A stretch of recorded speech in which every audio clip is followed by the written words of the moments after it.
इस वीडियो में हम देखेंगे कि अलजेब्रा में हम एचसीएफ किस तरीके से फाइंड आउट करते हैं। तो हमारे पास है x square y cube z to the power 5 और x cube y to the power 4। तो ये दो हमारे पास जो है वो टर्म्स हैं और इनमें जो है हमें एचसीएफ फाइंड आउट करना है। तो एचसीएफ क्या होता है, देखें यहाँ पे जो पावर्स हैं वेरिएबल्स की, तो हमें क्या करना होता है, जो कॉमन वेरिएबल है उसकी छोटी पावर लेना होता है। यानी कि एक्स की पावर हम क्या ले लेंगे, एक्स की पावर 2 है और यहाँ एक्स की पावर 3 है, तो छोटी पावर 2 है तो हम यहाँ पे छोटी पावर 2 लिख लेंगे। इसी तरह y की पावर 3 है, यहाँ y की पावर 4 है, तो हम यहाँ पे y की छोटी पावर लिख लेंगे 3। और z की पावर 5 है, लेकिन यहाँ पे z मौजूद ही नहीं है, तो HCF के अंदर फिर z नहीं आएगा।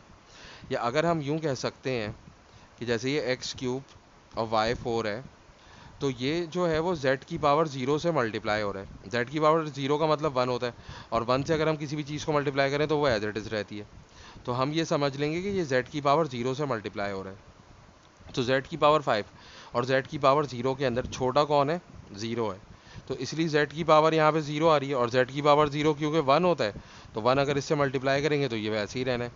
तो इसलिए हमें आमतौर पे हम क्या करते हैं कि वेरिएबल जो कॉमन नहीं होता उसको हम लिखते ही नहीं है। तो z इसके अंदर मौजूद है लेकिन इसमें मौजूद ही नहीं है, तो हमने z लिखा ही नहीं।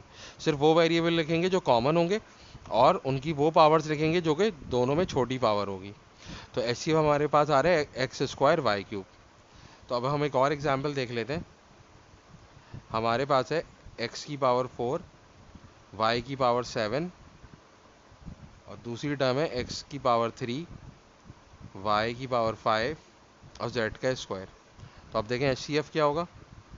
देखें एक्स दोनों में कॉमन है, अब यहाँ पे पावर 4 है और यहाँ पे पावर 3 है, तो छोटी पावर 3 है तो हम यहाँ पे पावर 3 लिख लेंगे। इसी तरह y कॉमन है, तो y की पावर 7 है और यहाँ y की पावर 5 है, तो हम छोटी पावर लिख लेंगे, y की पावर क्या लिख लेंगे, हम 5 लिख लेंगे। तो HCF क्या हो जाएगा, एक्स क्यूब वाई 5।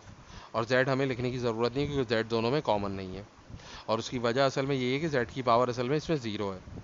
तो z की पावर 0 है तो छोटी पावर हम लेते हैं, तो z की पावर 0 ही आना है। और z की पावर 0 क्योंकि 1 के बराबर होता है, तो वो मल्टीप्लाई होके वैसे ही वो वापस जो है वो एक्स क्यूब वाई की पावर 5 ही बन जाएगा। तो ये तरीका होता है HCF फाइंड आउट करने का।